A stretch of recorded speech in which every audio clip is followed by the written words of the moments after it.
Good evening, friend. I'm glad you're here. This quiet hour of the night always feels like a thin bridge, a place where the day's weight loosens a little and the mind drifts slower, gentler.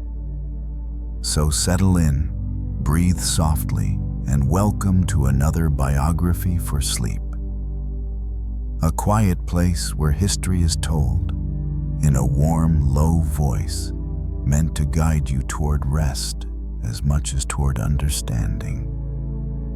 Tonight we travel back across centuries, back to the winters of 17th century England when the air smelled of wood smoke and the nights came early. Back to small villages tucked under wide skies and to the halls of old universities where candlelight trembled on stone walls. It is in those spaces, in that age of plagues, revolutions, and discovery that a quiet child grew into one of the most far-reaching minds the world has ever known. We speak, of course, of Isaac Newton, but let's not hurry to him. Let his presence come slowly like a shadow coming towards us through a thin, pale mist. First Woolsthorpe, then the orchard, then a wooden table with scattered papers. And only after a few breaths do we begin to sense the silhouette of the boy who will one day redraw the universe. Tonight's question drifts with us like a low tide. What if knowledge is not loud, but simply the patience to see what others pass by? This will be our candle in the dark as we follow Newton's journey.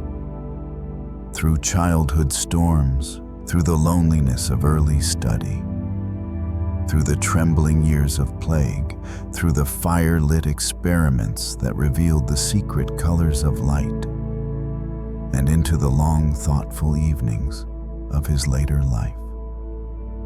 So find a comfortable place. Let your breathing settle into its own steady rhythm.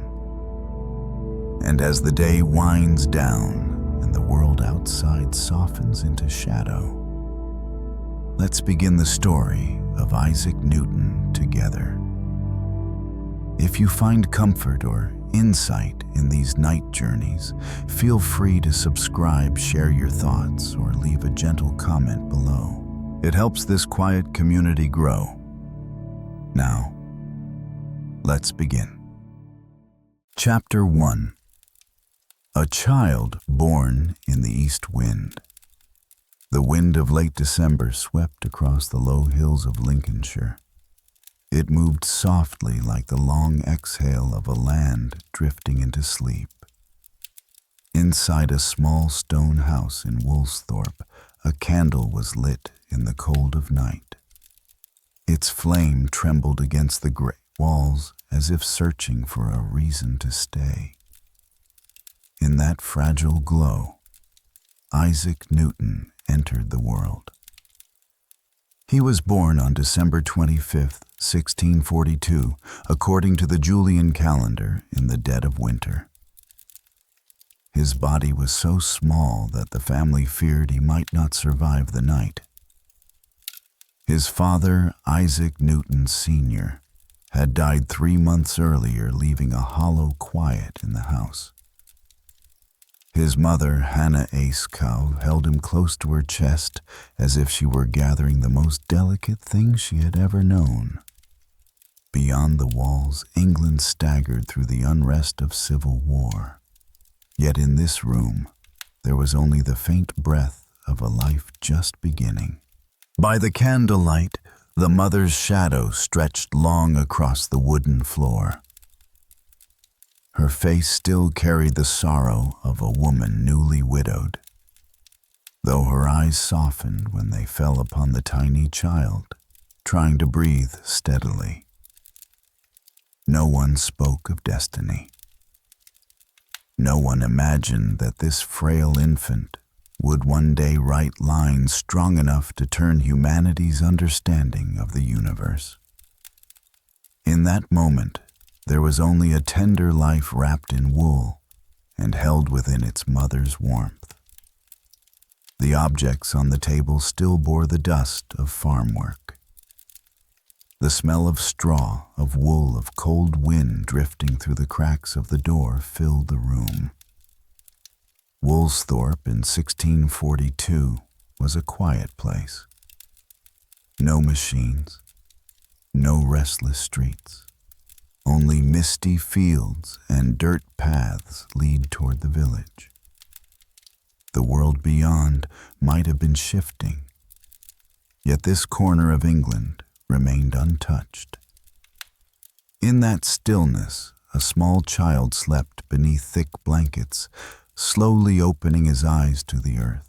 The candle cast a thin beam across Newton's face. People would later speak about light dividing into 7 colors, about elliptical orbits, about a force that reshaped science. But on this first night, light was only a wavering thread, a seed with no hint yet of the form it would take. Newton's earliest months unfolded in the meeting place of shadow and warmth. The stone walls held the chill far longer than the heat. In the mornings, sunlight slipped through the wooden window frame, drawing a narrow band of brightness across the floor. Dust rose within it like tiny gold flecks moving in slow circles. No one could know whether he would remember these earliest shapes of light. Yet something in the way it traveled through the room, and in the way the child always seemed to follow it with his eyes, feels like the quiet beginning of a lifetime of watching. A beginning is often small and silent, yet it carries within it a whisper of what is to come. His mother lifted him whenever the wind pressed hard against the house. The cold of that winter night would remain with Newton not as a wound, but as the stillness that accompanies a birth. People often carry the air of the place where they first opened their eyes. For Newton, it was the east wind and the trembling shine of a candle. By his 3rd month, the child began to grow stronger. The joy arrived gently like warmth spreading through a chilled room. His small hand closed around his mother's finger. His breath steadied. No one said it aloud, but everyone in the household understood that he would live. The moment felt like a candle that had nearly gone out, rising once again into a steady flame. Woolsthorpe moved through its quiet days. A thin layer of snow covered the fields. Time drifted without sound. Yet if one had stood on the hillside and looked toward London, one might have sensed the deeper currents of history. The year Newton was born was the year Galileo died. A monument of an older world had just dimmed. A seed of a new one had just opened its eyes. History sometimes closes one door with the passing of a single person and opens another with the breath of a child. As winter slowly loosened its hold, Newton's mother pushed the door shut to keep the wind from sweeping in. The latch touched lightly, a sound like the first note of a long journey. The child in the cradle slept on his breathing calm, gathering strength for the years ahead. Evening light faded at the wooden frame of the window. The damp wind brushed the glass, making a faint clicking sound. The house fell into darkness. The candle beside the cradle burned with a steady glow, guarding the stillness of these first moments of life. Night settled over Woolsthorpe. Newton slept. The world held its breath. Only the soft light of a candle remained beside him, and a new life lying there, fragile, yet unyielding, a seed of something time would later name in another way. A small flame slowly dimmed. The life it watched over did not. Chapter 2. The House Left Behind. Morning arrived slowly in Woolsthorpe. The first light of day did not sweep in, but slipped quietly through narrow cracks in the door. The year 1646 was peaceful for the village. Yet it was the year the biggest change came to 4-year-old Isaac Newton. In the familiar stone house, his mother's footsteps sounded soft and short, though each step carried something difficult to name. Hannah Ayscough stood before the wooden door, her hand resting on the latch, her eyes fixed on the small boy standing a few steps away. She was about to leave Woolsthorpe to join her new husband, Barnabas Smith, the rector of North Witham. Custom and obligation in that age demanded that Hannah leave her son in the care of his grandmother. Isaac could not understand any of this. He saw only his mother packing. He saw familiar things disappearing from the room. And in that already quiet space, a change touched him, with a coldness that did not come from the wind, but from distance. His mother bent down and placed her hand on his fine, soft hair, then turned away. It was not abandonment. It was the shape of duty as their century defined it. Yet for a 4-year-old child, the logic of adults is only a distant echo. What lingers in memory is the door closing and the sound of the wooden latch meeting itself. His grandmother, Marjorie Ayscough, gathered him into her arms. She was a woman shaped by fields and seasons, her hands rough yet warm. She spoke little. She understood that the sorrows of children need time more than explanation. Isaac stayed still in her embrace, his eyes fixed on the door that had just shut. Morning light fell across the wooden surface in a faint line. The door stood quiet like a blank page, waiting to reveal what it would become. In the weeks that followed, Woolsthorpe returned to its usual rhythm. The house remained the same. The grass on the hillside still bent under the wind. But Isaac changed. He grew more silent. He spent long stretches looking through the small square window where sunlight created shifting shapes on the floor. Whenever his grandmother called, he ran to her, though his gaze soon drifted back to that small pool of light. On a rare bright day, his grandmother set a few sheets of paper on the table and let him work a piece of pencil across them. The first lines were uneven and trembling, yet he studied them with unusual focus. Not because he wanted to draw, but because on that gray paper he could repeat the movement of light. A long, straight stroke resembled the ray that entered through the door. A soft curve mirrored the shadow of a tree outside. He recorded these things as if he were holding on to something that had no voice. At that age, no one recognized the unusual intelligence within him. Adults saw only a quiet boy who preferred to play alone, seldom joining the other children in the village.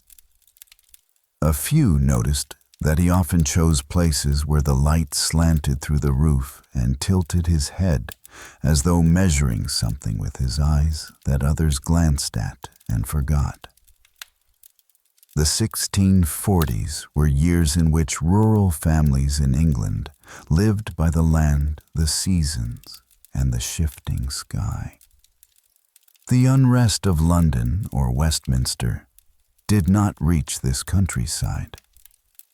Yet small changes within a family could alter the inner course of a child's life. For Isaac, his mother's marriage was not just a matter of household arrangement. It became the dividing line between a childhood held by a mother's hands and a childhood without that familiar warmth. Each morning in Woolsthorpe, his grandmother opened the door early to let the wind enter. The breeze carried the smell of earth and dew. Something in that scent eased the boy. He often sat by the doorway, turning a piece of wood or a smooth stone between his fingers. Simple objects anchored him to the world. Like fixed points in an unfinished equation, he would one day spend his life completing. One afternoon when the sun had dropped low, Isaac saw his shadow stretch across the ground. He stepped forward and the shadow followed. He ran and it ran. He bent down and it bent. He stood still and it stood. The child watched this for a long time, caught in something deeper than ordinary curiosity. The world for him was not a still picture. It moved and responded and answered back. His first sense of that truth came through his own shadow. His grandmother later said that after that day, Isaac often searched for the shadows of the objects in the house. A jug, a wooden spoon, a chair. He tilted them in different directions to study how their shadows changed. No one could explain his fascination. Only much later would it become clear that he was not merely watching shadows. He was studying the relationship between light and form, between source and consequence. A seed of scientific thought was stirring, though it had no name yet.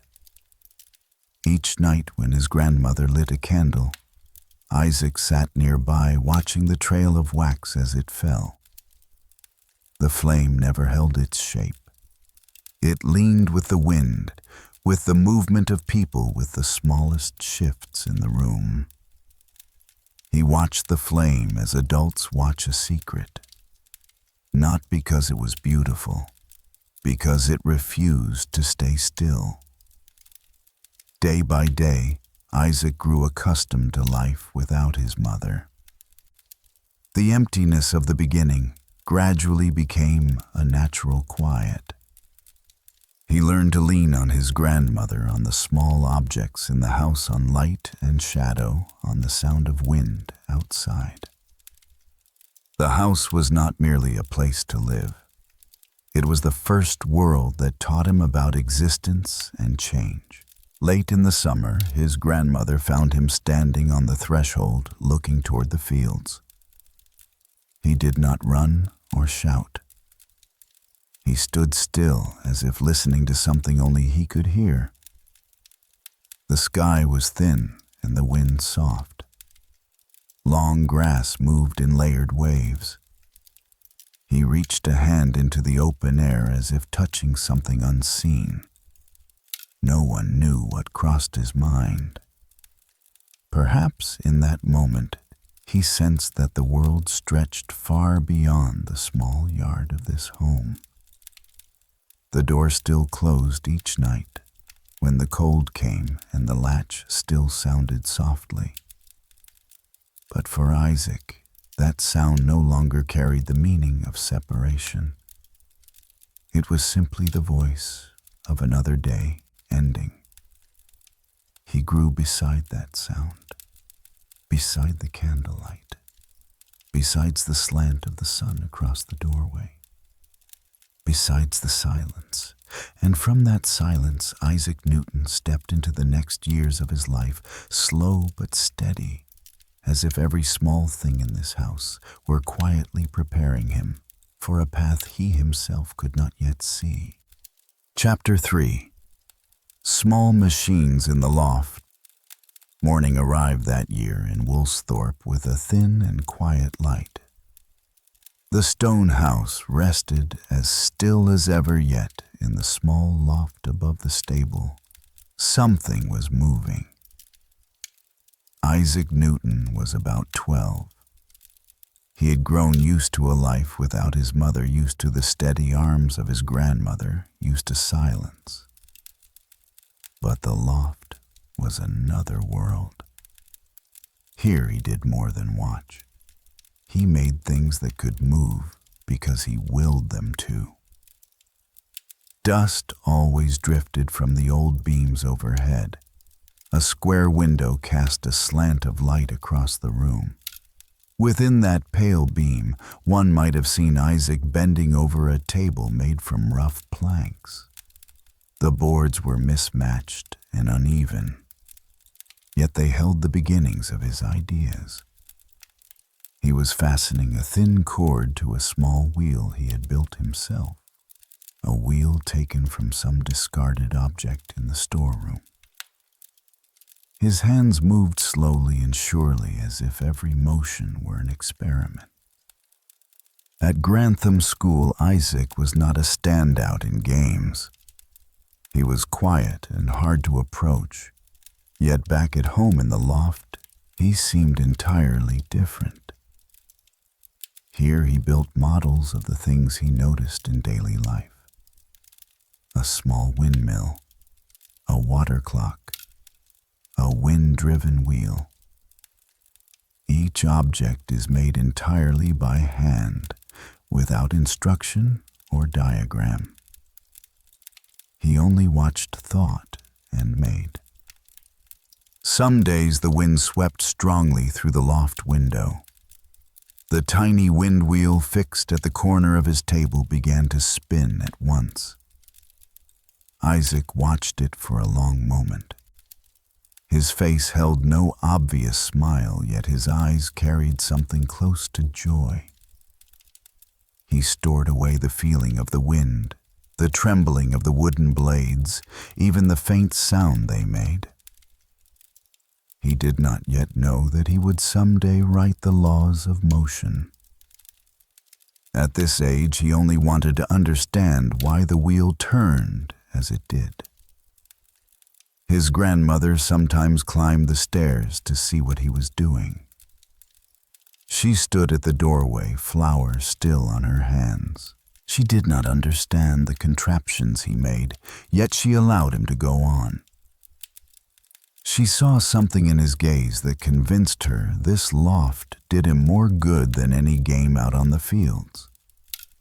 Isaac had few friends, but in the world of the loft, he needed none to feel the richness of an afternoon. The mid-17th century was still a time when English life revolved around farms, parishes, and the seasons. Technology was simple. Science had not yet taken shape as a complete discipline.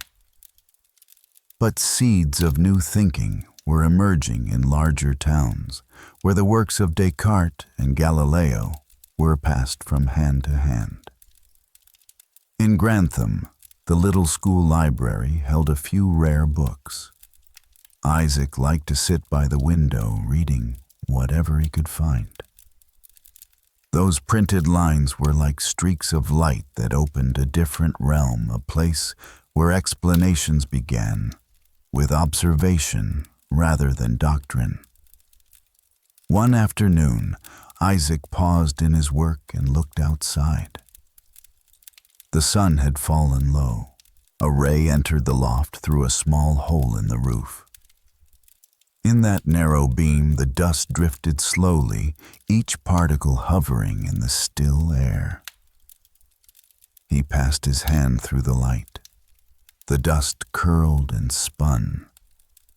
He watched as though reading an invisible language. He did not yet know that he was laying the foundation for the kind of perception that would one day reveal patterns others overlooked. In town, adults thought Isaac a little odd. He rarely argued. He rarely sought joy in crowds, not because he was distant, but because he was absorbed by things others ignored. A gust of wind is sweeping through the stable. A tree's shadow stretches in the late afternoon. A falling leaf shifts its path when brushing the trunk of an apple tree. Each small event stirred thought within him. He held them like fragments of a puzzle not yet assembled. At school, Isaac was teased by older boys. Once he was pushed to the ground. Instead of fighting back, he rose quietly and walked away. His teacher at Grantham noticed this difference. He said Isaac possessed a strange kind of focus, as though everything beyond the lesson became distant noise. When he read, he did not hear his name called. When he wrote, he did not notice footsteps behind him. The teacher sensed a rare capability, a child who could travel far if placed in the right setting. When Isaac returned to Woolsthorpe at the end of each week, the loft brightened with new ideas. One day, he created a wheel that could spin longer if he added weight to one side. He tested again and again. He failed again and again. Yet he never tired. Each failure felt like a shift in the wind, inviting him to explore the reason behind it. His grandmother watched from the staircase. She saw him bent over his back, slightly rounded, his hands tugging the little cord of the model. Sunlight through the window brushed his hair, turning a few strands gray-gold in the dust. The moment was so quiet, one could almost hear the faint tap of his pencil on the wood. She understood that the absence of his mother had carved a silence inside him. Yet that very silence allowed him to see the world in his own way. One morning when the wind blew hard from the fields, Isaac opened the loft window and let it strike his face. He felt a push against his body. He stood there a long time, lifting his hand to meet the current. As the wind shifted, the pressure changed. He repeated this many times, then sat down and made marks on paper. Not words, only lines, curved circles that later generations might recognize as the earliest sketches of Newton's science. Below the loft, life went on as usual. His grandmother tended the fire. Chickens scattered across the yard. The smell of baked bread mingled with straw. Nothing here suggested that a great mind was taking shape. But in that small room among shavings of wood, Isaac Newton was learning to see things not merely as they were, but as they operated. He did not yet know that within a few years his world would expand to Cambridge and then much further into orbits and laws. For now, there was only the loft, only the small machines, only the slant of light through the window, and the wind moving in its own quiet rhythm. And in the midst of these ordinary things, a young mind turned gently with the motion of the world, little by little like a wooden wheel beginning to spin for the very first time under the touch of its maker. Chapter 4. The Gate of Trinity College. By 1661, England had emerged from the gray years of civil war, though its traces still lingered in small towns and on the faces of those who lived through it. That same year, A thin, quiet young man from Woolsthorpe stepped onto a path history would name in many ways. In the registry of Trinity College, someone wrote a simple line: Isaac Newton, 18 years old. The old stone gate opened that morning under a heavy mist. Pale limestone buildings rose like blocks of time held still through generations. As the soft footsteps of students echoed across the courtyard, Isaac walked slowly, a new notebook in hand, pausing as though unsure whether this world had a place for him. No one at Trinity knew his name. No one guessed he would become one of those who reshaped humanity's understanding of nature. On that first morning, he entered as a sub-Caesar, a student required to perform small duties to help pay his expenses. It pressed humility into his speech, but never diminished his ambition. In truth, the quiet hours in his dormitory, where candlelight touched the edge of a wooden desk, opened his imagination beyond the ancient walls around him. Cambridge at the time still leaned on a curriculum built around Aristotle. Teachers read from old philosophical texts, far removed from experiment or observation. Sitting in the back row, Isaac turned a wooden pen between his fingers and sensed a mismatch between these teachings and the world he had seen for himself. Yet he did not protest. He did not debate. He nodded, wrote a few lines, and allowed his mind to slip back into its own questions. In the evening, when the chapel bell rang, Isaac often carried a borrowed book into the courtyard.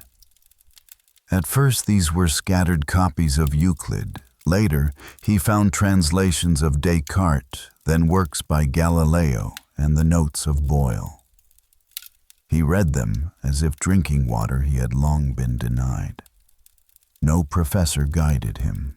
No one explained the pages. He traced his own path, asking his own questions, writing in thin notebooks. The earliest thoughts that history would one day call the first seeds of his scientific mind.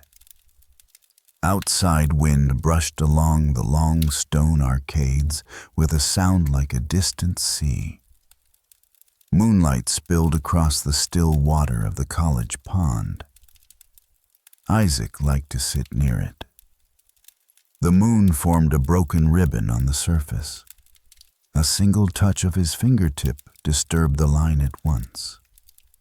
He watched for a long time, learning the language of motion. Late that year, a small incident occurred. During a lesson, the teacher posed a geometric problem. Isaac answered, his voice soft yet steady. A student snorted, calling the answer absurd. Isaac did not react. He simply looked down and rewrote the solution another way.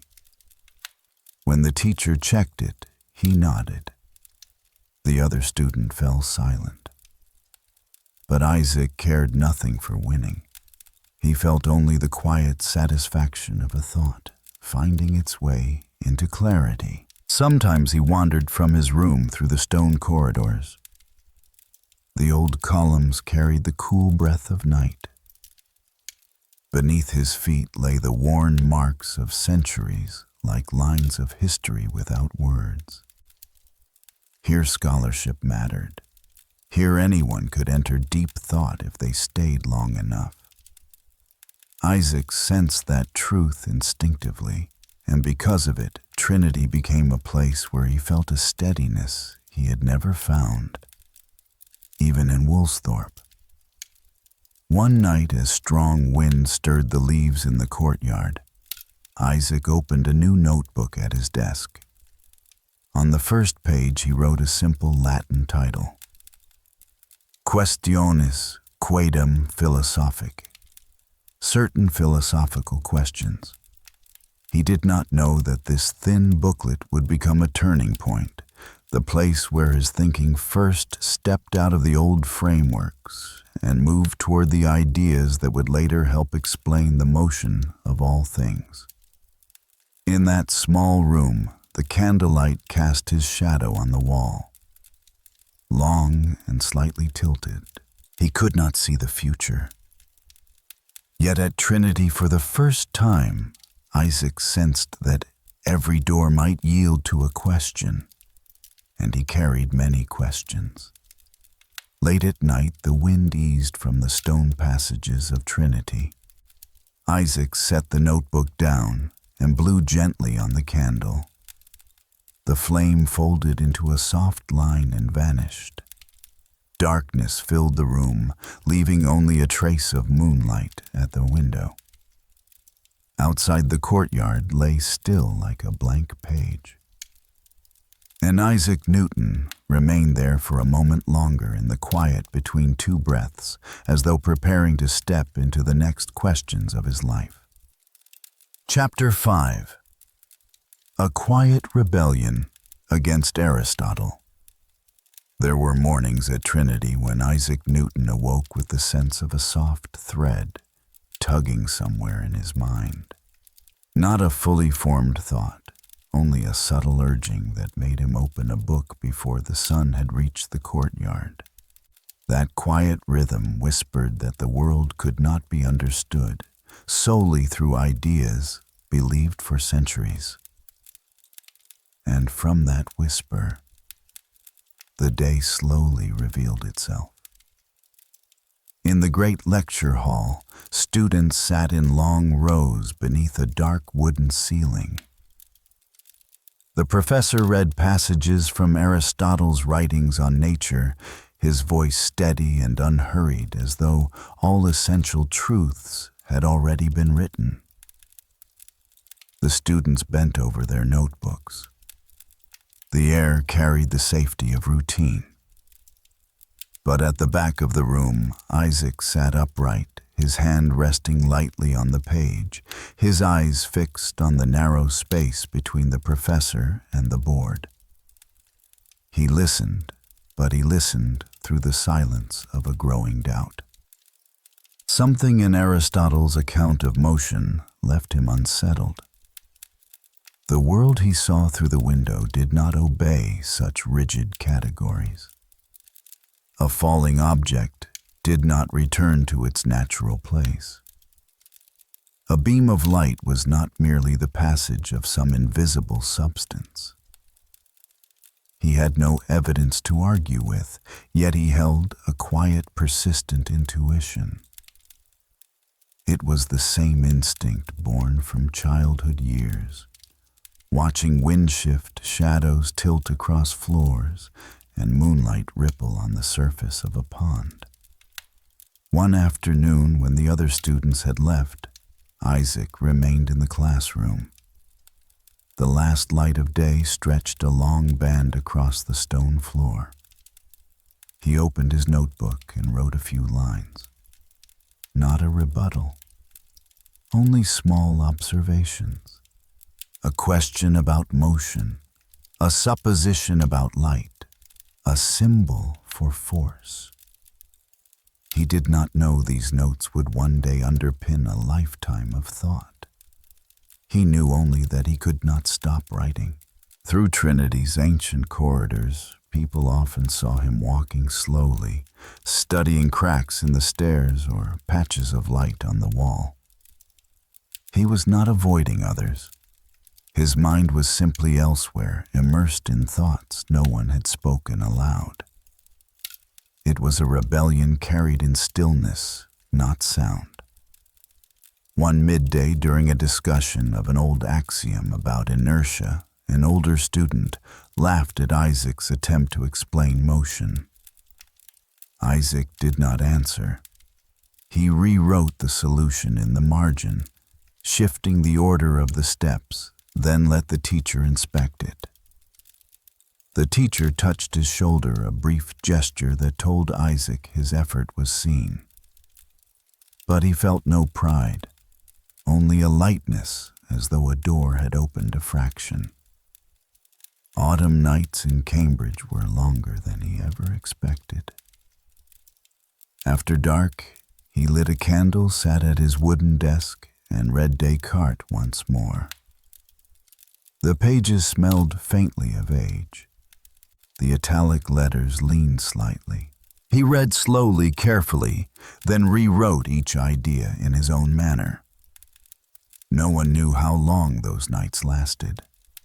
Only the candle flames bore witness to that silent growth. Once he carried a book into the courtyard and sat on a stone ledge beneath a row of columns. The wind was crisp. Leaves drifted down the walkway, spinning lightly before they touched the ground. He watched their motion, then returned to a passage about absolute space in Descartes' philosophy. What he read and what he saw did not align completely. And in that narrow gap, a new field of thought was beginning to open, though he could not yet name it. At Trinity, Isaac avoided standing before crowds or engaging in loud debate. But in his small room, he held long conversations with authors of other centuries. He questioned Aristotle. He tested Descartes' logic. He read Galileo and imagined objects falling as if witnessing those Italian experiments himself. Each night his room became a place without walls, where thought could travel as far as needed. One night he stood and opened the window wide to the cold air. Moonlight washed the courtyard, giving the stone a silver hue. He watched how the light shifted shape as the wind passed. No one had taught him to look that way. No lesson required the study of moonlight. But this was how Isaac learned, not by repeating the old, but by placing himself where the world might reveal its laws. In Cambridge, he also sensed a gentle friction between two currents of thought. One held fast to tradition. The other turned toward experiment and mathematics. Boyle's work on air had been published. People spoke of a new scientific society in London. Rumors of unusual experiments reached even Trinity. Isaac did not join the loud conversations about reform, but he heard them. And in listening, he recognized the path he would follow. One morning, sunlight fell through the window in small squares. Isaac placed Questiones Quaedam Philosophicae on his desk and opened it to the first page. The old line was still there, but the thinking around it had changed. He added a few brief notes in the margin. In that silence, one could already glimpse the early shape of the ideas he would articulate decades later. A way of thinking that set aside assumptions about nature and followed only the traces it left behind. He sat for a moment watching the candle. The flame leaned gently with the draft, and each time it leaned, his shadow leaned with it on the wall. Wind-light shadow motion. Familiar things were becoming a language of their own, and within that language he could read the earliest codes of a new understanding. He did not challenge Aristotle with a raised voice. He did not rise to argue. Yet, with every line he wrote, with every observation he made, a part of the old world was beginning to crack, and from those cracks, a new one slowly emerged in the dim light of a Trinity study room. Night wind slipped through the window, brushing the candle and causing Isaac's shadow to tremble. He set down his pen, drew a slow breath, and closed his eyes. A single breath passed, and within that breath, new questions were waiting for him to continue. Chapter 6. The Plague in the Closed Door of Woolsthorpe. On a late summer afternoon in 1665, Low clouds moved slowly across the Cambridge sky. The college bell rang with a tone deeper and lonelier than usual. Along the stone corridors, student shadows stretched under a pale sun. They hurried away with chests of books, while the wind carried heavy whispers of something people had begun to name, in a quiet, chilling voice. The Great Plague. In the stillness between two breaths of wind, Isaac Newton left Trinity College with a few books in his arms and a thin cloak around his shoulders. The road to Woolsthorpe lay ahead, long and subdued, as if time itself were pulling him backward into another part of his life. The plague forced Cambridge to close and its students to scatter. The great doors of Trinity shut with a sound that echoed in the wind, a sound like the quiet shift of fate. The young man of 23 had no way of knowing that this return home would mark one of the strangest and most luminous seasons of his life. The world was falling silent, yet his mind was rising. The road from Cambridge to Woolsthorpe was dusted with gold. Few travelers passed. Stories of a terrified London drifted through small taverns. Doors were barred. Signs of warning hung outside homes. The air smelled of burned herbs. Yet Woolsthorpe, tucked deep in the countryside, held a fragile peace.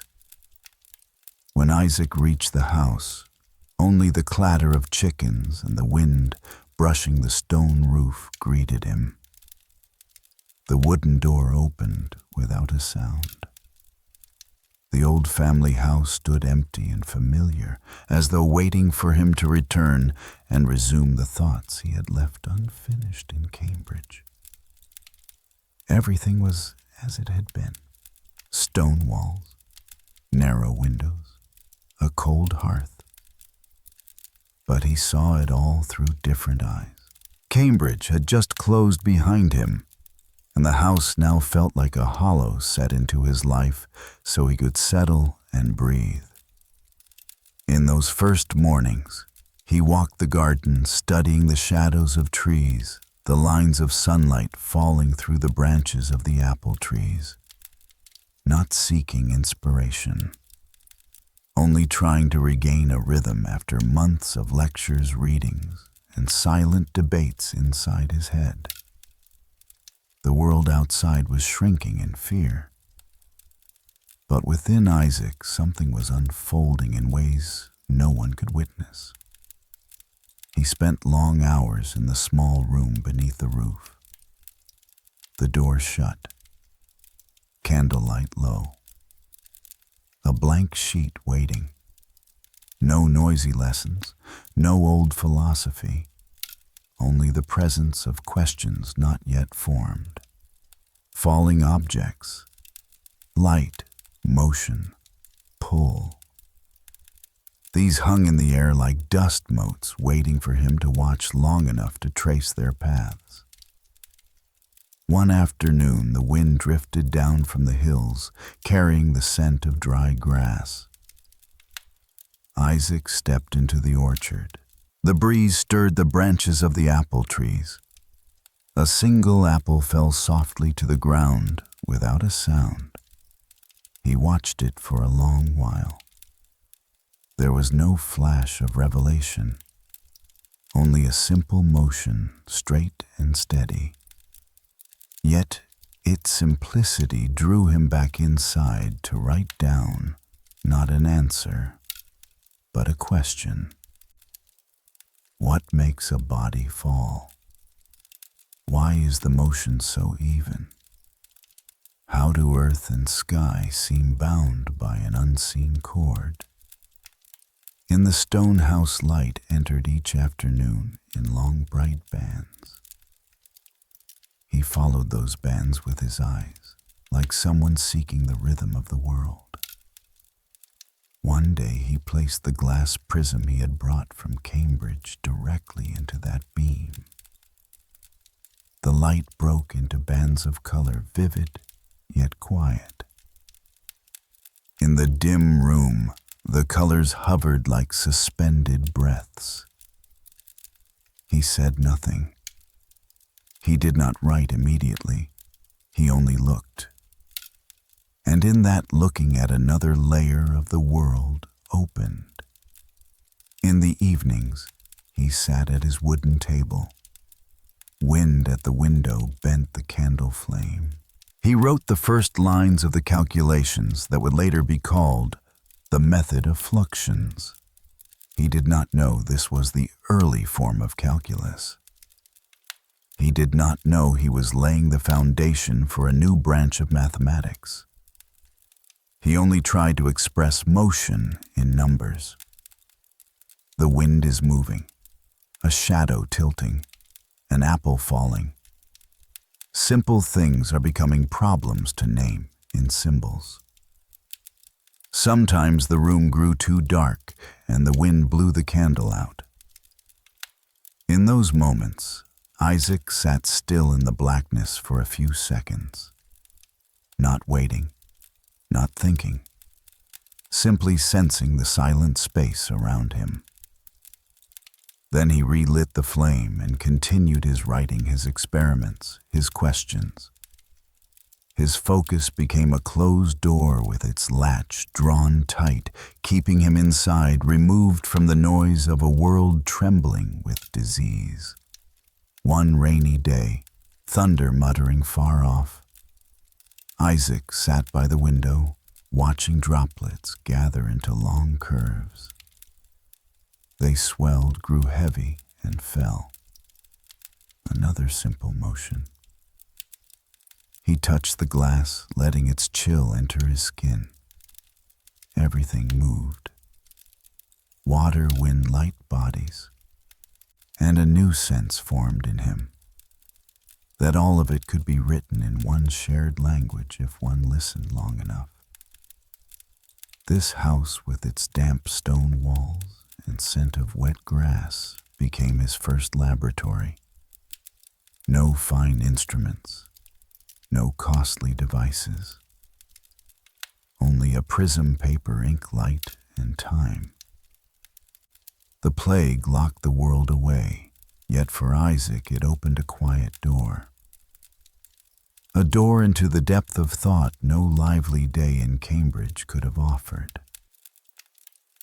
One early morning when mist lay thick and the grass was wet underfoot, Isaac stepped outside and looked over the fields. The horizon blurred in the damp air. No voices, no wagon wheels, only a gentle wind, a pale sky, and the stillness of the earth. He felt he was standing at a boundary, not between safety and danger, but between the known and the not yet known. Across the wide field, the mist thinned slowly. The horizon drifted back.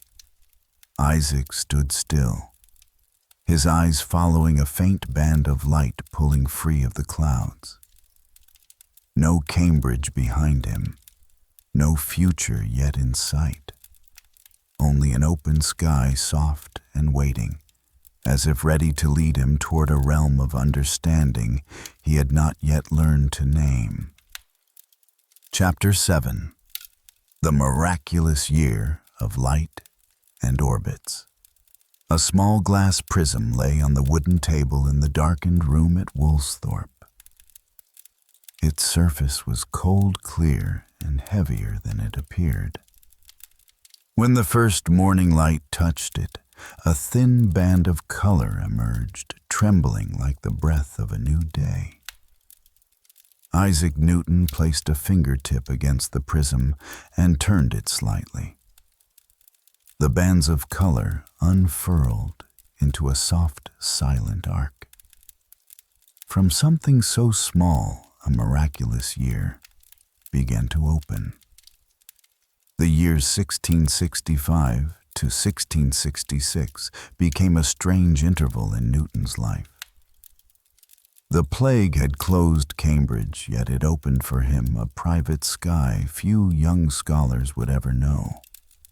No coursework, no lectures, no constraints of Aristotelian debate. Only himself and the stillness of Woolsthorpe. And within that stillness, his thoughts stretched wide and deep, like the hills surrounding the village. Each morning he spent hours watching light move through the prism. At first the beam was only white, but once bent through the glass, it split into distinct bands of color. Isaac fell quiet, not because of the colors themselves, but because of what they told him. Light was not simple, not the single substance Aristotle had described. It was a union, a gathering, a world contained within itself. He stood before the spectrum filled with questions, yet free of hurry. Here every discovery arrived through listening. Some days the wind swept strongly through the apple orchard. Isaac sat beneath a tree with his notebook at his side. The wind pulled the shadows of branches into long lines across the ground. He watched these small changes and felt the world speaking through them. An apple dropped from its branch, falling softly, evenly. A simple motion, yet enough to make him think about what ties the ground to the sky. Why objects fall. Why does the moon, not one question spanning two scales, one in his hand, one above the world. On cool nights he held a sheet of paper at the window. The sky was dark except for a scattering of stars. He tracked their movement across tiny increments. Over minutes they did not change. Over hours they traced paths that resisted the perfect circles long assumed by earlier thinkers. The heavens and the earth were speaking the same language. He listened like someone learning a slow melody, one note at a time. In his makeshift study, Isaac began writing the first mathematical lines that could express motion. He did not call it calculus. He did not call it fluxions. It was simply the way his thoughts found shape on paper. Numbers linking to numbers, symbols no one had arranged quite this way before. He tried to sketch the path of a falling body, tried to capture the rhythm of light bending through glass. Each page is a step upward into a new vantage. One rainy afternoon, water drummed on the tiles overhead. Isaac placed a basin beneath the dim light and stirred the surface. Rings spread, intersected, faded. He studied those ripples and thought of force. Force unseen, yet always present. Force silent, yet always leaving traces. The rings were like the whispered language of nature he was learning to read. One evening, Isaac carried a chair outside and looked up. The summer sky stretched thin stars trembling. A small constellation drifted along the soft curve of the heavens. He felt that among these motions there was a thread, not a literal cord, but a relation. One rule guides everything. The apple falling, the shifting of shadows, the splitting of light, the moon circling in its path. He could not yet express the rule, but he knew it existed. Another night, a gust of wind slipped through and extinguished the candle. Isaac sat in the darkness for a few seconds. Then he lit the flame again, soft but sure. By that light he continued writing about motion. No one else knew these quiet calculations would build a new chapter in the history of science. But Isaac was not thinking of history. He was only seeking answers to the motions before him. The next morning, sunlight again entered the room through the prism. Gentle colors spread along the stone wall. He passed his hand through them, not to touch the color, but to feel the presence of something he would soon name with scientific certainty. A year of Woolsthorpe locked away. A year in which the world drew in upon itself. And a year in which a young mind traced its deepest paths. Toward evening, the light slowly withdrew from the loft. The colored bands faded, then vanished as the sun sank behind the hill. Isaac stood still, his hand resting on the prism.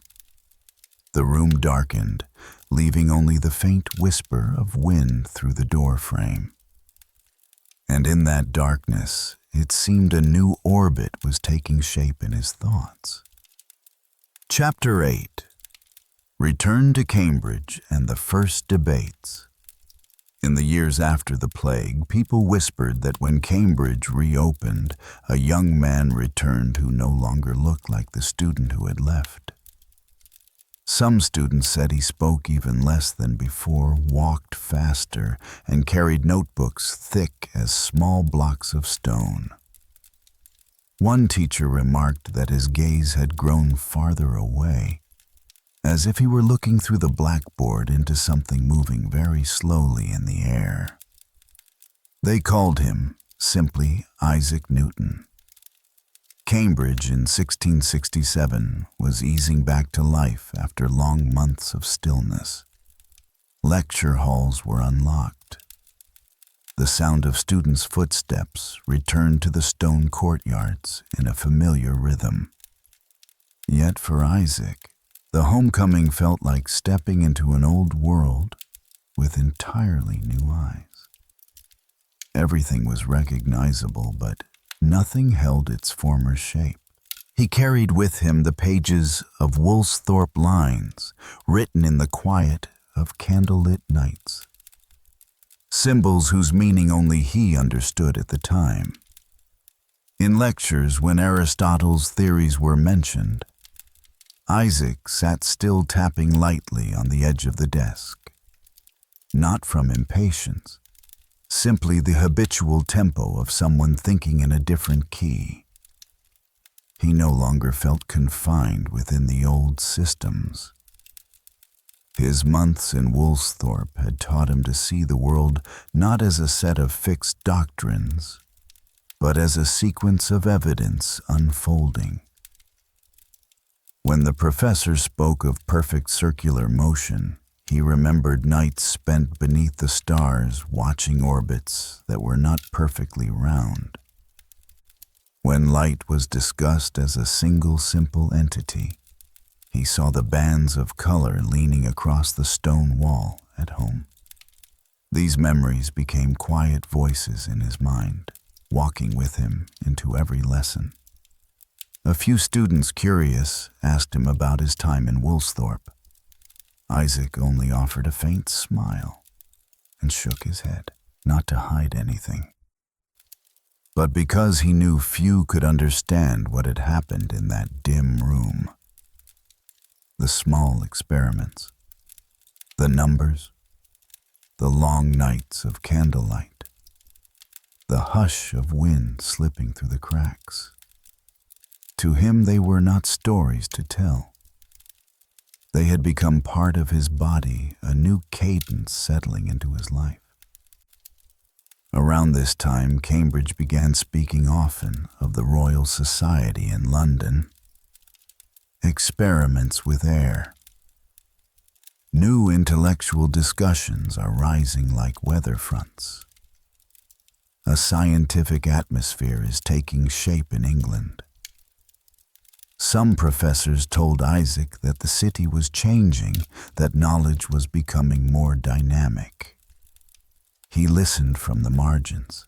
He did not need the noise of great assemblies to know what was happening. The world was pulling away from dogmatic philosophy, and he had already been standing at that threshold for years.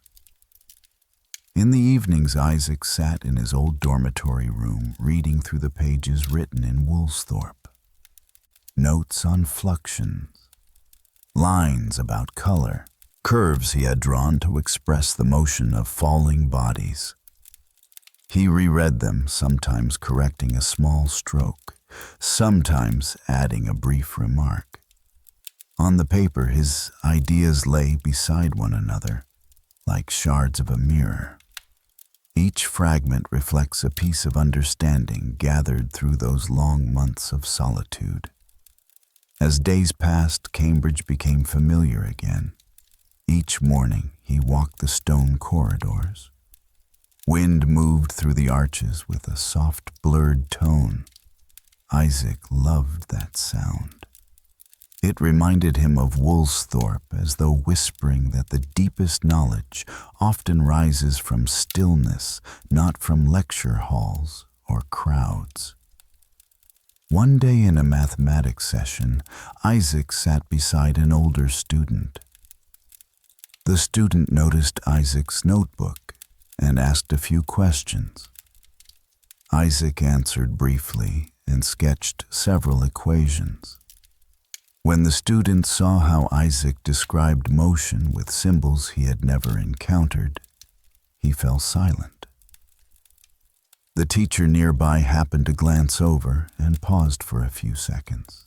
A long look, not in surprise but in recognition, realizing that this quiet student carried a depth that had been hidden under years of reserve. After class, the teacher called Isaac aside. Only a few simple questions. Isaac stood still, eyes on a patch of light on the wall. He answered plainly, neither boasting nor concealing. Yet his replies were enough to show that he had traveled far beyond the curriculum. The teacher suggested he submit some of his notes to the department. Isaac nodded without promising, not from pride, but because he knew his work was still raw, like unshaped stone not yet ready to leave the workshop. Sometimes Isaac stepped into the courtyard late at night. The sky over Cambridge held a different quality of light than Woolsthorpe's. Less deep, less clear. Yet the stars still moved slowly across it.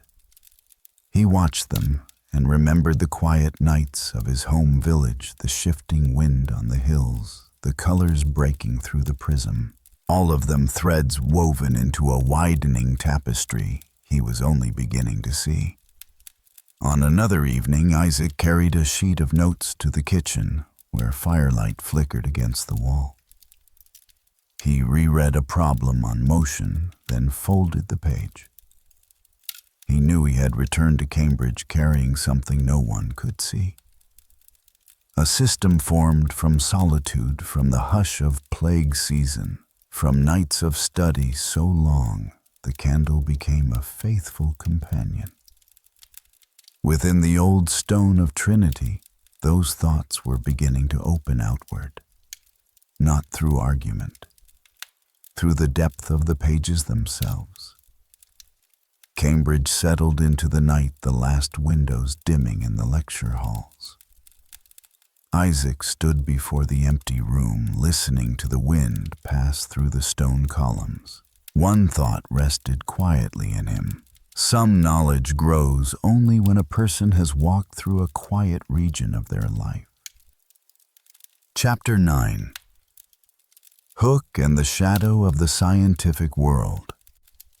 Between 1672 and 1680, the landscape of English science began to move faster than any generation before it. London was rebuilding after the Great Fire of 1666. The Royal Society met each week with the fervor of a world trying to step out from its older shadows.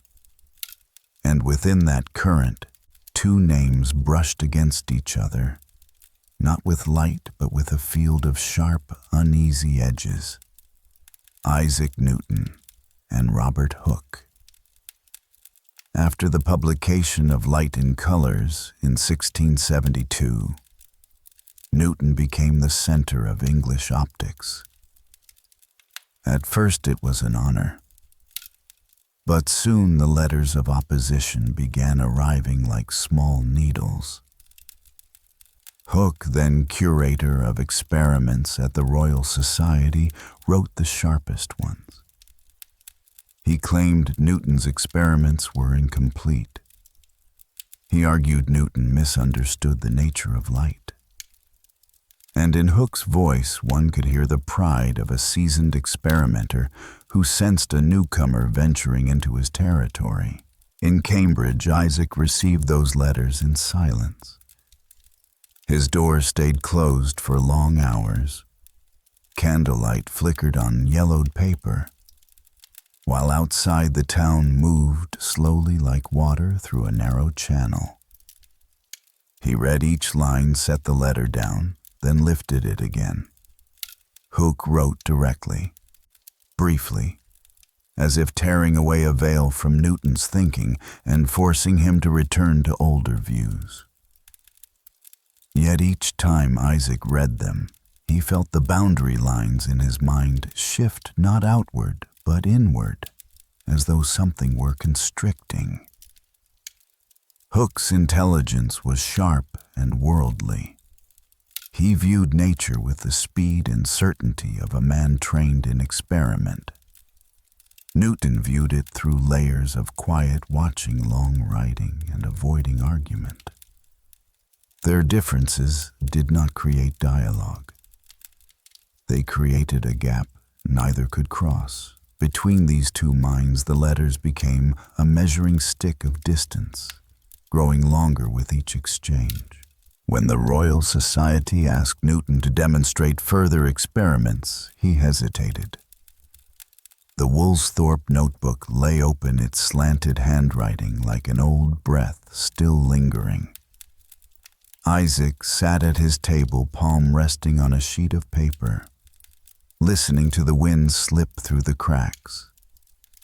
The room held a thick stillness, not the stillness of peace, the stillness of someone standing before a threshold he did not wish to cross.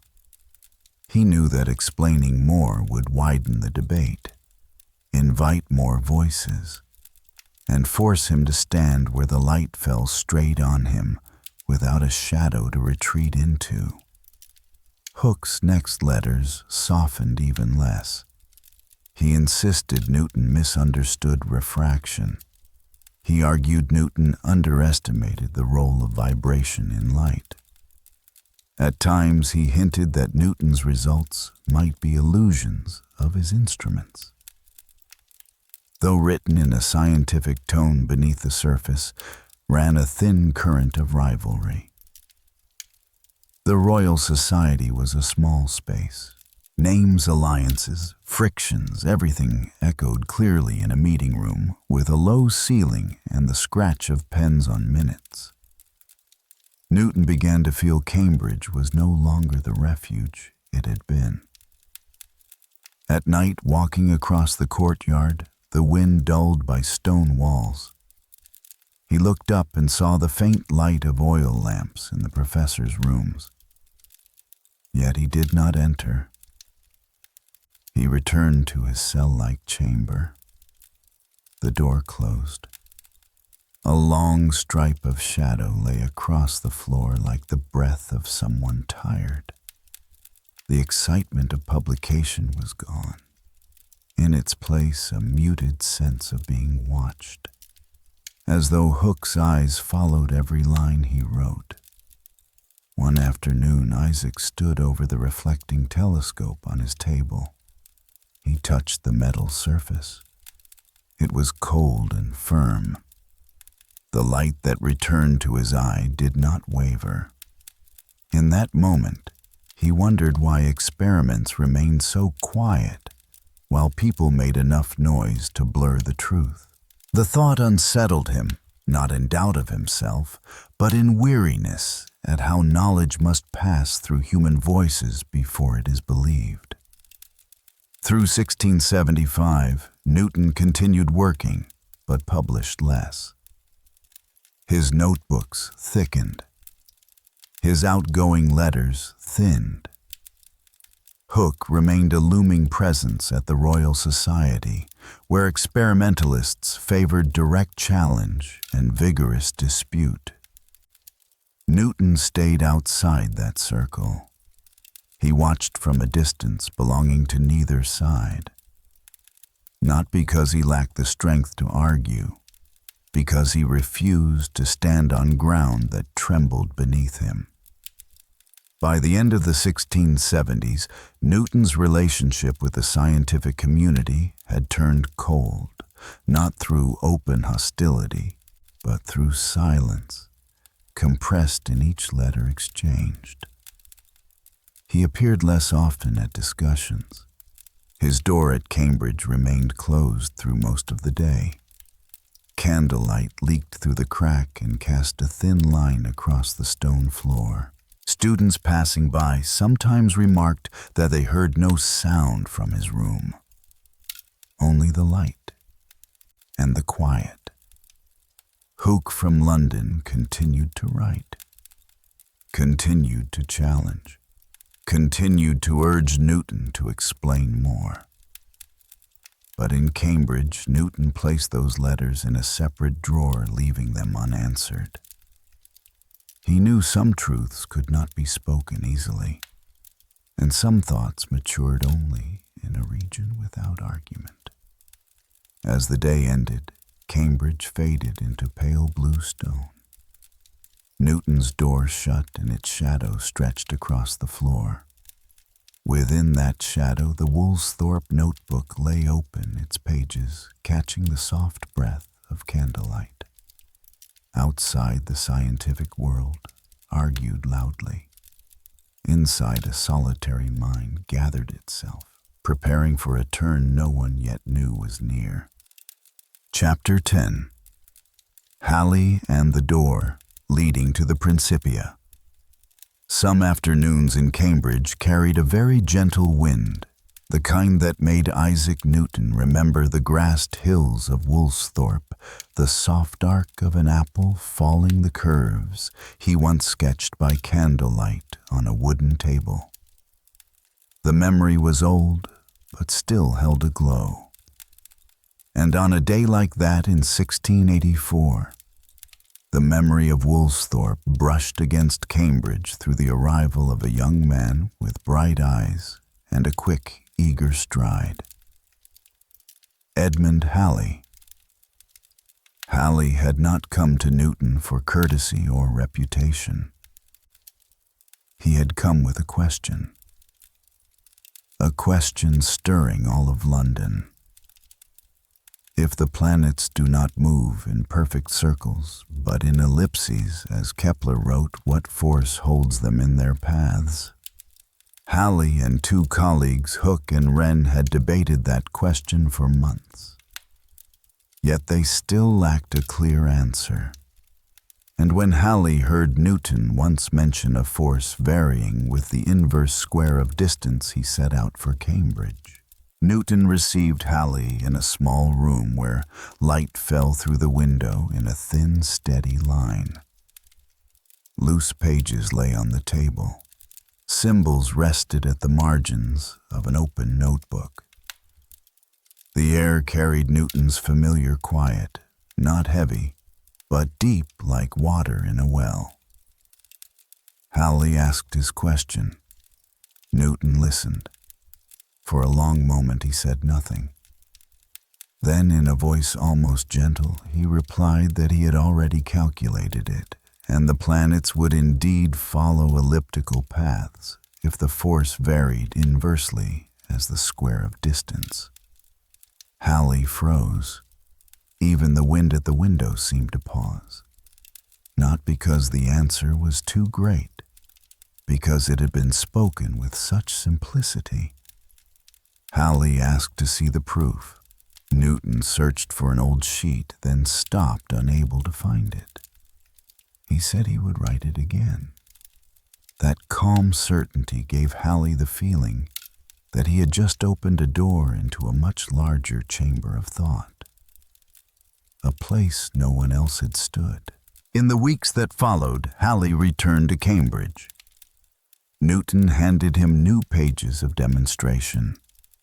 They were not a completed work, but fragments of light assembling into the outline of a vast structure. Halley, with the intuition of someone who knows value even in its rough form, urged Newton to write the full account. He said the world needed these pages. Newton did not answer at once. He was still weary from the noise of earlier disputes. Yet beneath his silence, something stirred like an old string touched by a fresh wind. One late autumn afternoon, Halley arrived with news from London debates on planetary motion, on Kepler, on gravitational pull. For the first time in many years, Newton heard a sound from the scientific world that did not make him want to close his door. Halley spoke with respect, yet without pressure. He did not argue. He did not demand. He simply opened possibilities. His presence felt like a quiet beam of light passing across a wall long accustomed to shadow. Then Newton began to write. Not for the Royal Society. Not to prove anything to Hooke. He wrote in his own rhythm. The first pages of De Motu appeared in that room of slanting light. The paper thick, the ink slow to settle, each line firm and spare. Each symbol touched the deepest structure of the sky. Halley read the early draft and knew at once that if Newton continued, a book would emerge that would change how the world understood motion. Yet Halley did something even more important. He brought patience. The Royal Society lacked funds. Publishing a large work was nearly impossible. Halley said that if needed, he would sponsor it himself. Without hesitation, without calculation, only with the belief that knowledge deserved room to grow.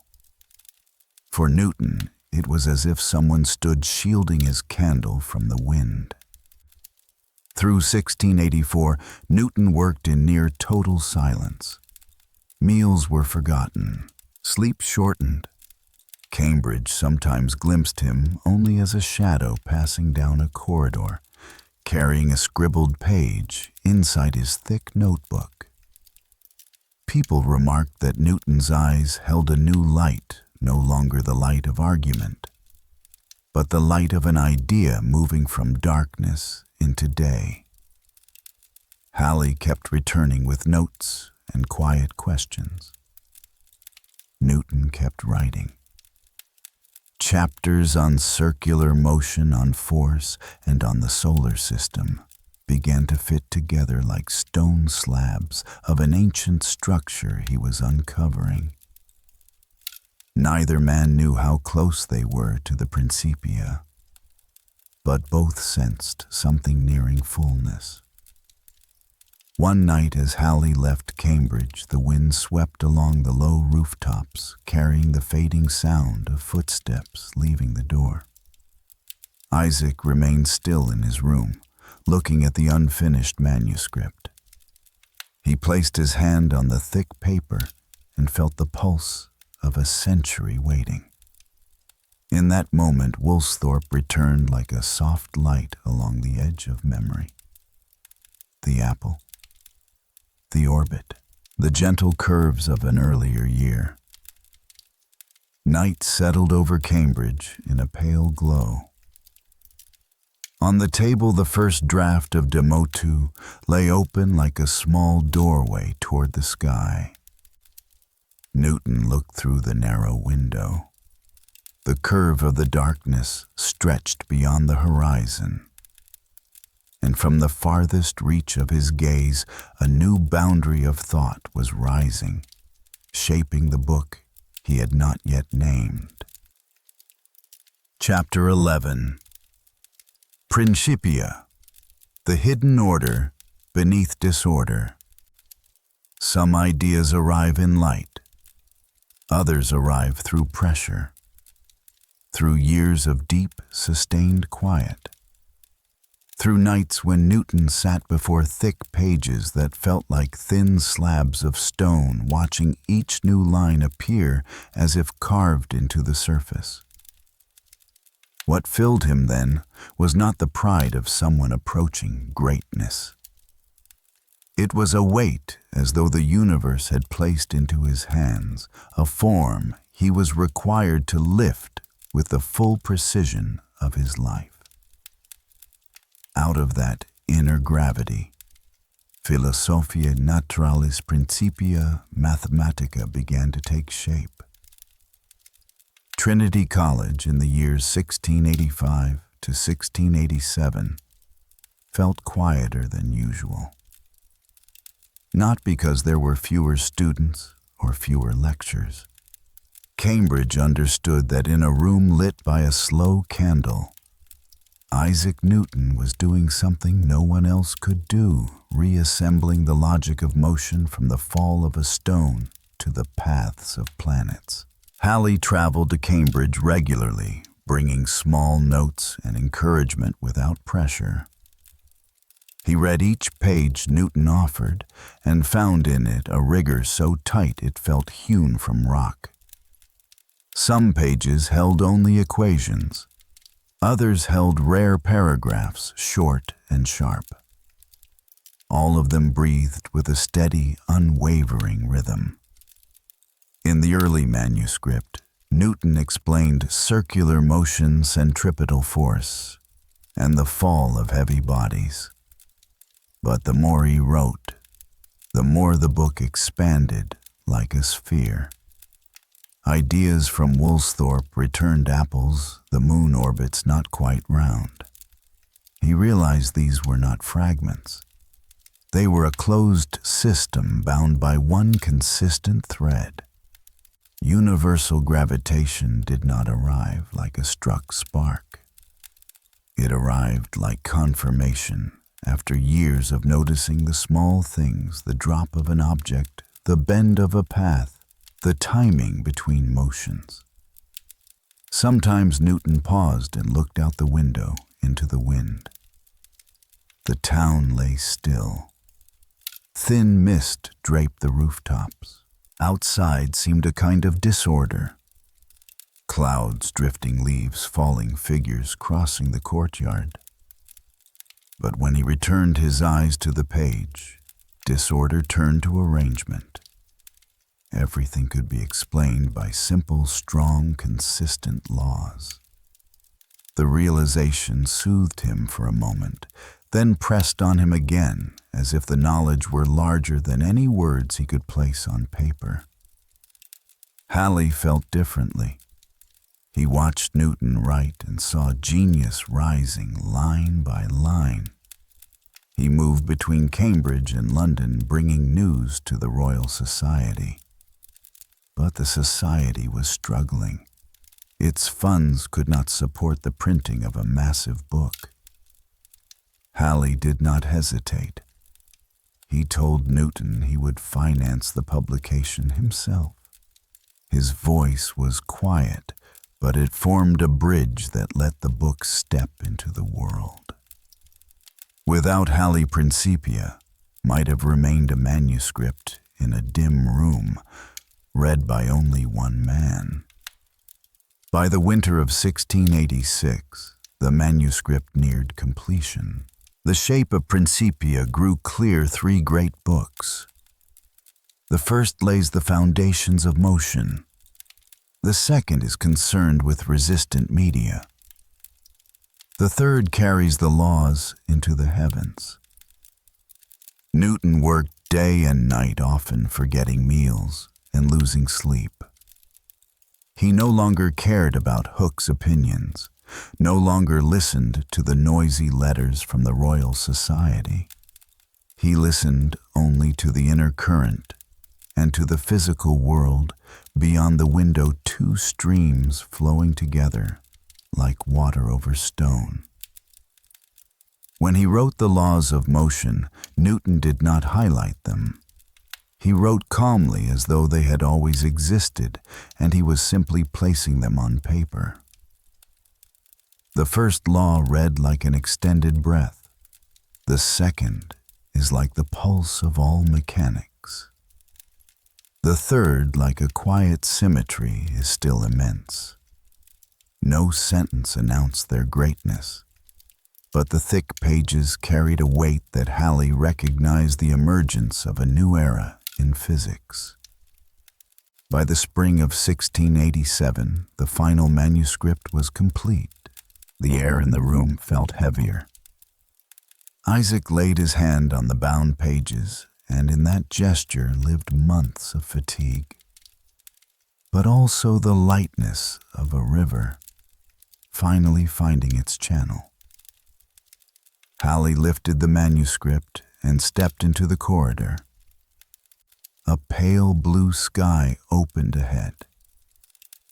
The day Principia was published came without ceremony. No public announcement, no celebration. Only printed pages gathered into volumes and placed on a clerk's table at the Royal Society. Yet from that quiet moment, one of humanity's strongest ideas began its slow, inevitable spread, like a force moving through a colorless void. At the end of the day, in his small room at Trinity, Newton set the tied manuscript upon the table. Candlelight touched the cover, brightened it briefly, then softened. No voices, no movement. Only the book rested there like an object that had finally found the center of its own weight. Chapter 12. The Royal Mint and the World of Heavy Metals. On a spring morning in 1696, outside the gates of a London residence, Isaac Newton passed a resting metal worker, one of the many men who labored at the mint each day. His sleeves were dusted with coal. On the table beside him lay several freshly struck silver coins, still carrying a faint heat. He did not know who Newton was. He looked at him with the eyes of someone long accustomed to heavy metals and to the fraud threaded through every coin. "The mint is a mess these days," the man said, his voice tired but steady. "So much fake money going around that a man can't trust even his own hands." Newton listened, nodded slightly, and stepped inside. A completely different world was opening before him. Appointed Warden of the Mint in 1696, Newton left Cambridge and entered public life. The Tower of London, where the Royal Mint operated, smelled of metal oil, machinery, and people. Here there were no prisms splitting light, no gentle arcs of planetary motion. Everything was dense, weighty, pressed by sacks of silver, by numbers, by intricate fraud. A coin was a small object, but it could tilt an entire nation. And England, at that moment, was indeed tilting. In the late 17th century, England faced the greatest counterfeiting crisis in its history.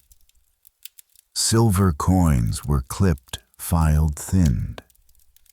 Their edges are shaved, their centers hollowed. Currency values wavered. Public trust faltered.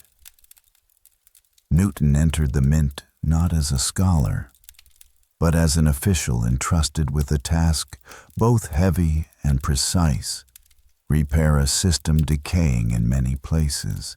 What set Newton apart was not power, but the cold clarity of his precision. He saw everything as a man used to planetary orbits. Even a small error could undermine an entire structure. On his first day, he walked past the furnaces, studied each scale, each tool. The metalworker trailing behind him noticed the strange silence of the newcomer. Not the silence of fear or unfamiliarity. The silence of someone listening to metal. Newton touched a newly struck coin, sensing the heat still rising from it, and understood that this work was unlike anything he had done. Here the matter was not an idea, it was weight. He began by gathering data from every workshop, every machine, every furnace. He recorded with meticulous care the weight, purity, and rate of production.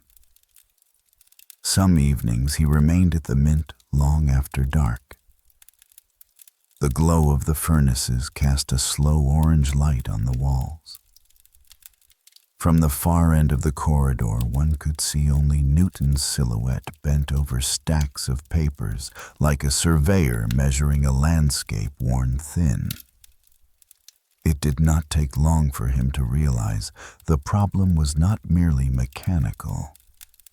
It was human. Counterfeiters operated with great subtlety sometimes in the very shadows of the tower. They filed silver, recast it, and recut the coin edges using tools hidden in clothing.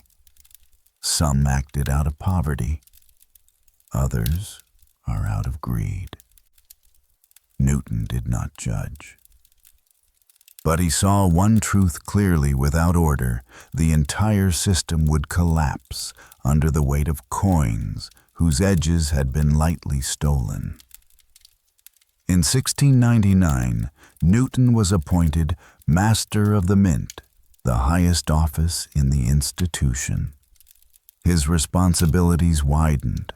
The burden grew. He now oversaw striking testing and prosecution.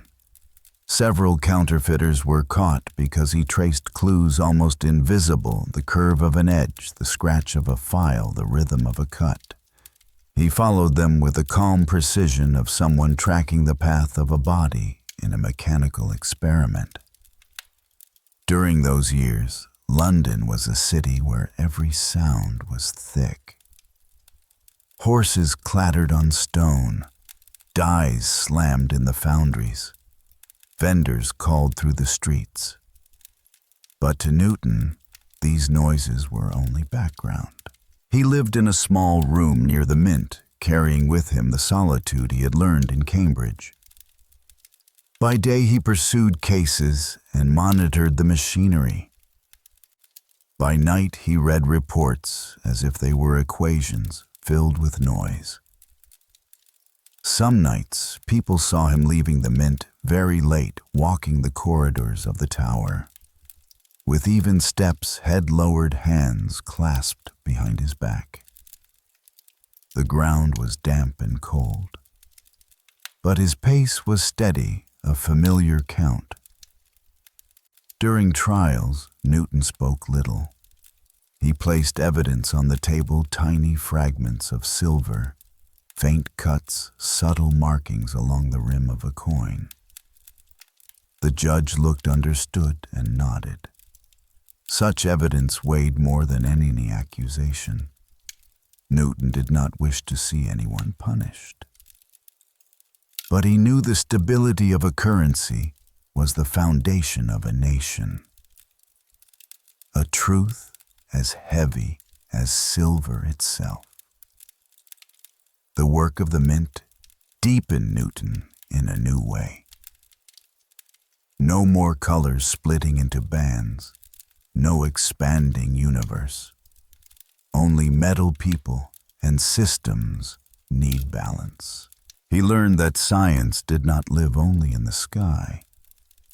It lived in ordinary labor in objects as small as coins, yet carrying the weight of daily existence. And during his years as Master of the Mint, Newton's heart took on a denser layer of responsibility, not for celestial bodies, but for the hands that depended on honest money. One late winter evening, leaving the Mint, Newton passed a room where the furnace had gone cold. The last red in the coals was fading.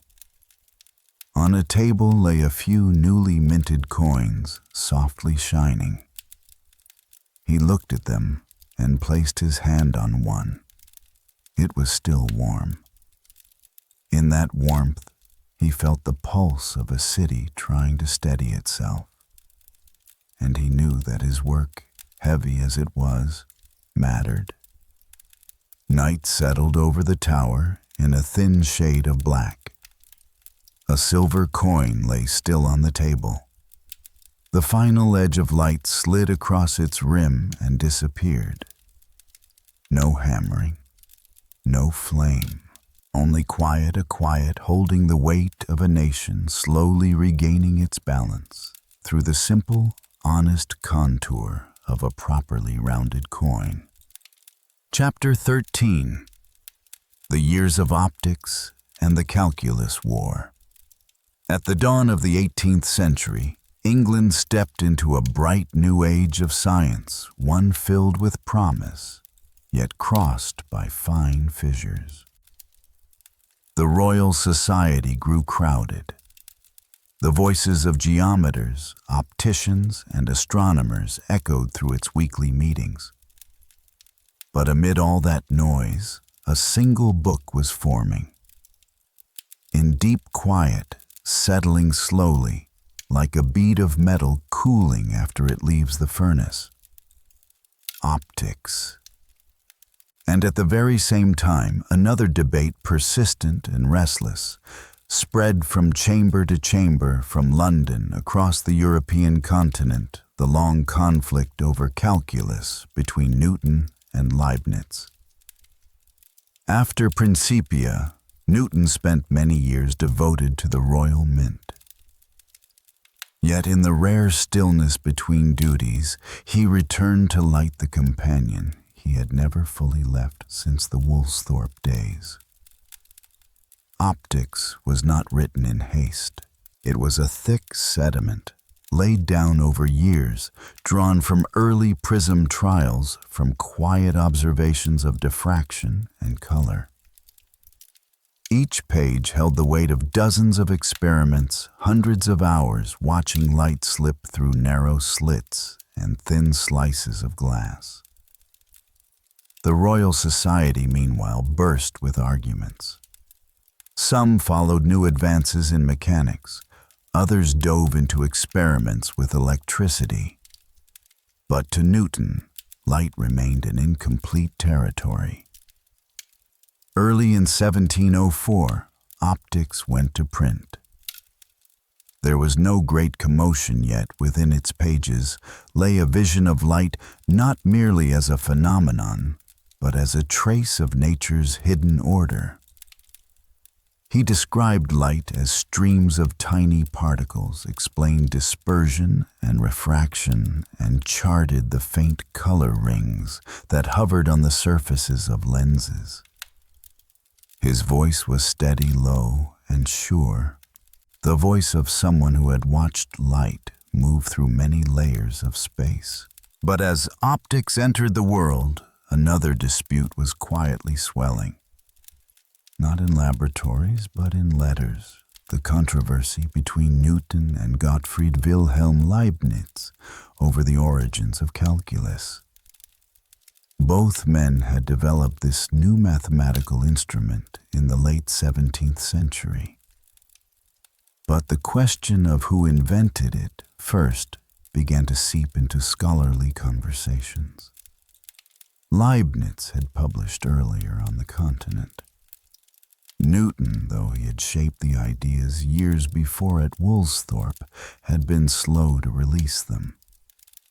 Those differences soon hardened into suspicion. Newton disliked public quarrels, Yet in 1711 to 1712, when hints from Leibniz and his German colleagues suggested he had borrowed ideas, the Royal Society intervened. A committee was formed to review the record. Newton, then serving as president of the society, took part in the examination. His involvement made the matter more delicate. The findings favored Newton, declaring him the earlier discoverer. But the tension did not ease.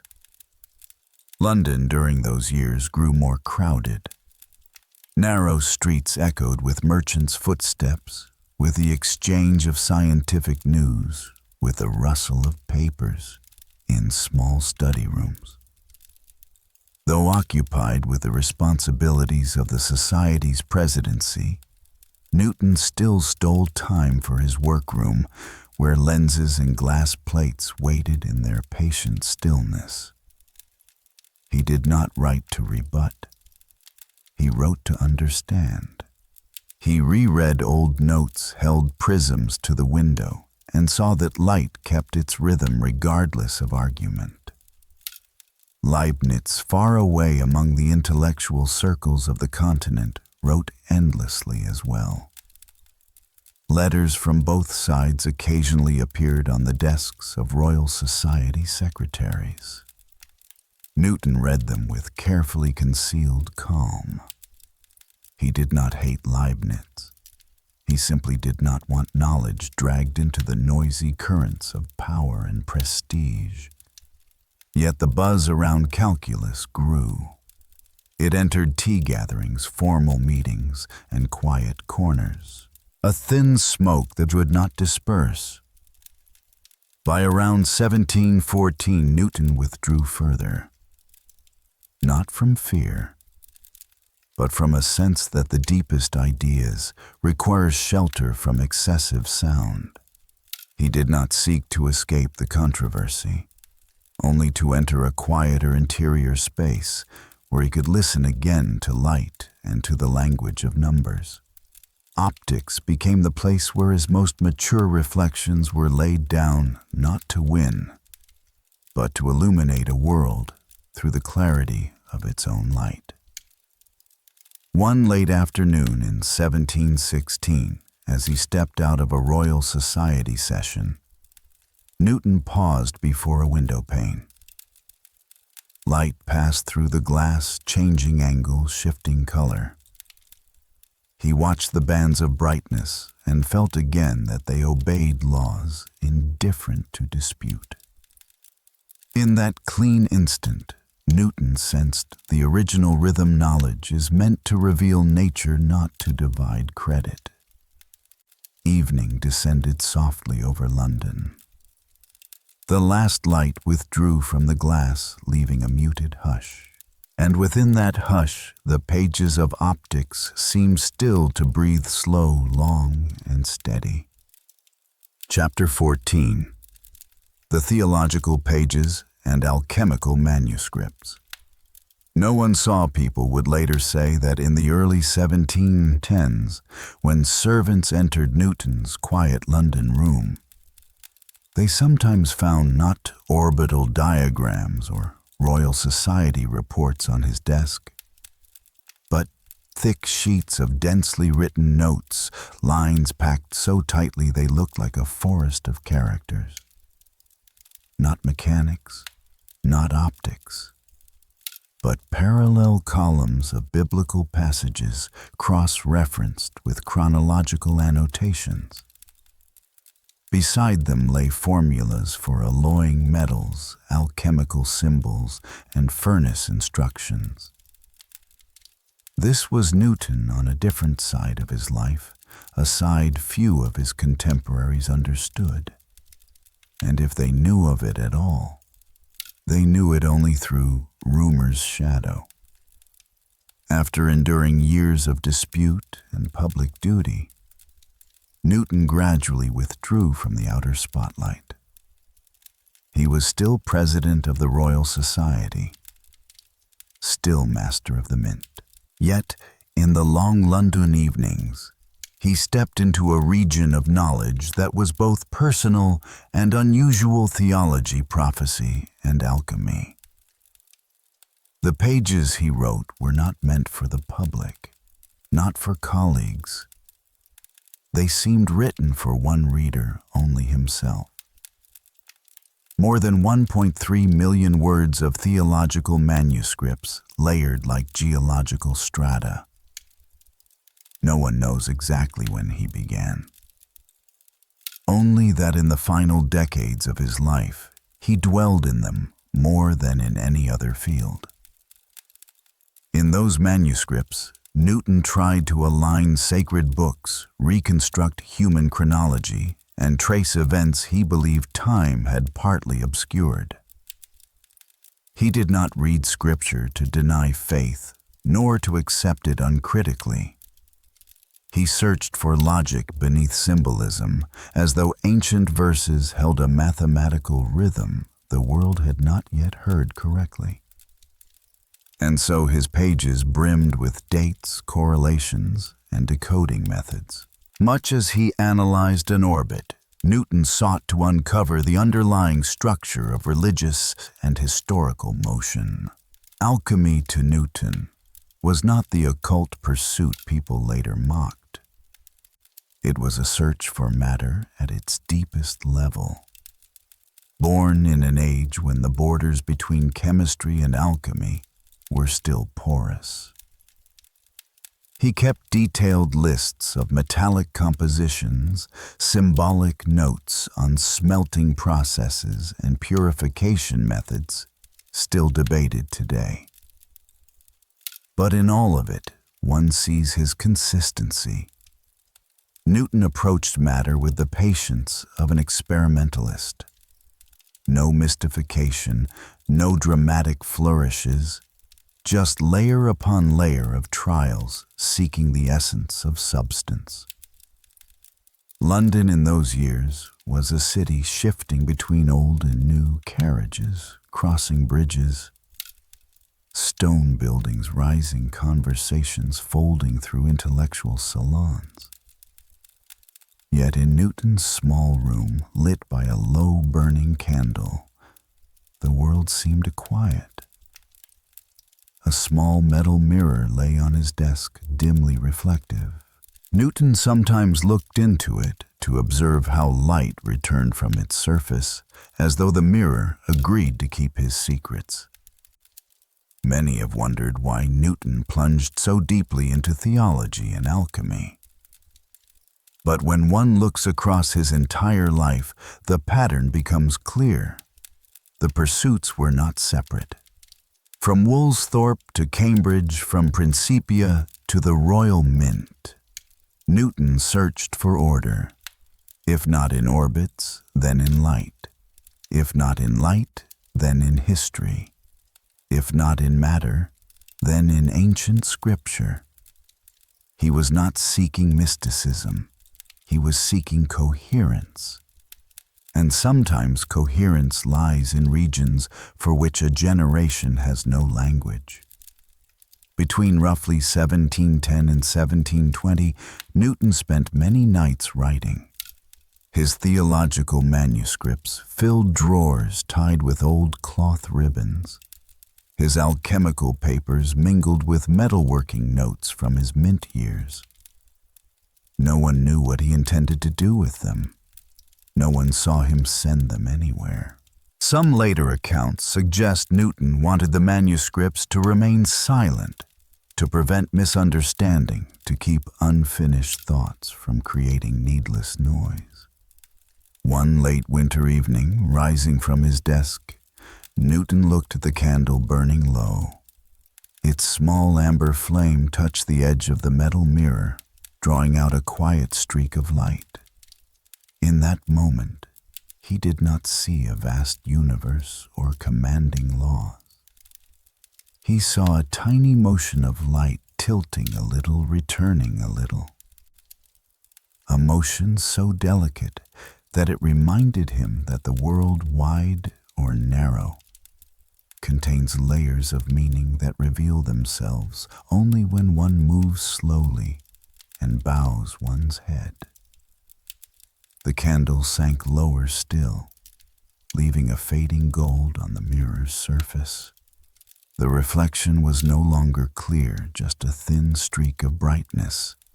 A streak like the words he had just written, quiet, yet still warm, not yet extinguished in the room at day's end. Chapter 15. The Night Sky at Westminster. What remains of a life when time closes its doors? Is it the pages, the numbers, or only a faint ribbon of light hanging in the sky, brushing the memory of those who stay behind? That question lingers like a quiet breath when we look toward Isaac Newton's final days in the spring of 1727, when he left the world in an uncommon stillness, leaving behind a night sky that generations would continue to lift their eyes toward. In his last years, Newton lived in London in a modest house in Kensington. His health declined. He seldom left the house, though he kept to his familiar rhythm, reading manuscripts, refining notes, and occasionally appearing at the Royal Society to preside over his final meetings. People said he remained meticulous in every gesture, still Newton in precision. But his steps had slowed, his gaze grown deeper. On March 20th, 1727, he died in his sleep at the age of 84. The news moved through London with a respectful quiet, as though the city itself had paused its breathing for a moment. Newton's funeral was unlike that of an ordinary official or scholar. Westminster Abbey opened its doors to him as to a figure of the nation. Royal family members and the leading scholars of the age walked in the procession. They moved silently. No one spoke of the laws. No one mentioned Principia, the mint, or the Royal Society. They simply watched the wooden coffin pass between two rows of stone columns where light from the high windows fell in thin, pale bands. A band of light like the curves Newton had once drawn in the night lay motionless across the ancient floor. When the coffin was placed within Westminster, inscriptions were carved praising the man who had illuminated the motions of earthly bodies and the stars above. Yet, in the Abbey's hush, those words felt like background. The deeper truth was the recognition that Newton had changed the way the world was seen. Nature was no longer a set of isolated mysteries, but a coherent system governed by logic, tethered by invisible lines, stretching from a falling apple to the path of a planet. And humanity, because of him, possessed a language with which to read the universe. In 1705, many years before his death, Newton had been knighted by Queen Anne. The knighthood did not make him shine more brightly in his own eyes, but it marked his era's acknowledgement of the value of steadfast silence. And when people looked up at the sky in 1727, when they saw the stars still moving along the paths he had described, they realized Newton was present in that motion, needing no title. His legacy was not left in words, but in having made the world legible. On the night of Newton's burial, London grew so still that one could hear church bells from far off. Wind moved across the roof of Westminster Abbey, carrying the scent of damp stone and faint candle smoke. A young scholar stood in the courtyard, looking at the sky. He did not think of laws. He did not think of disputes. He simply saw a thin streak of light across the darkness like a final farewell. And in that moment, it was as though all the curves Newton had described came gently to rest. Centuries later, visitors still come to Westminster and pause before the place where Newton lies. On certain afternoons when the light from the high windows strikes just so, the stone surface brightens. Visitors stand still as if listening, though there is no sound. They feel only this Newton's legacy is not in grandeur. It rests in the way he helped humanity see that the world, however vast, can be read through honest, patient lines. On a late afternoon, the morning mist of Woolsthorpe seems to return to the minds of those who stand before the stone, not the mist of childhood, but the mist of a life completing its arc, a beginning revisited in another shade. Soft, passing transparent as the day's last breath. From Woolsthorpe to Westminster, the light Newton followed never went out. It merely changed form, remaining in every quiet act of understanding, carried from one generation to the next. In Westminster's stillness, a faint beam from a window falls across the stone floor, like the beam he once watched at Woolsthorpe. It does not stay long. But as it fades, it leaves behind a gentle reminder: a human life's orbit does not end. It only moves into another space. And so we have walked with Isaac Newton through nearly an entire lifetime, moving slowly as if wandering inside a dream. From the stone house at Woolsthorpe, where winter light fell across a small cradle, through the quiet Cambridge years and the great plague that sent a young student back to his fields, through the prism experiments, the long nights of writing by candlelight, through the arguments, the appointments, and the pockets of silence he kept hidden. Each chapter drifted past like a thin wave, leaving a faint resonance in the night. In the final years, Newton did not stand in a public square or before a gathering crowd. He sat in a still room in Kensington. A wooden desk, a few manuscripts with softened edges, a dark metal mirror resting nearby. The late afternoon light settled slowly onto the pages, as if to say that the man who had reshaped humanity's understanding of nature now needed only a small, quiet space to remain with himself. And from that moment on, history held him in a place uniquely his own, not as a distant legend, but as someone who dared to look directly at the structure of the world before the world knew how to look back. So, what makes him matter tonight? Perhaps Newton's story reminds us that the greatest discoveries do not always begin in strength, but in patience. That a life filled with both shadow and light can still leave behind a thin guiding line for others to follow further. That within each of us, in some quiet corner, there may be a small, unanswered question waiting to be heard all the way through. Now, as the story draws to a close, you can let your mind settle. There is no need to hold on to every detail. Just keep the calm rhythm that's settling around you. And if journeys like this help you unwind before sleep, you're welcome to leave a comment, subscribe, or share this with someone who might need a gentler night. A small gesture, but enough to help stories like this find the listeners meant for them. Outside, the wind has likely eased. A distant light narrows into a single soft line.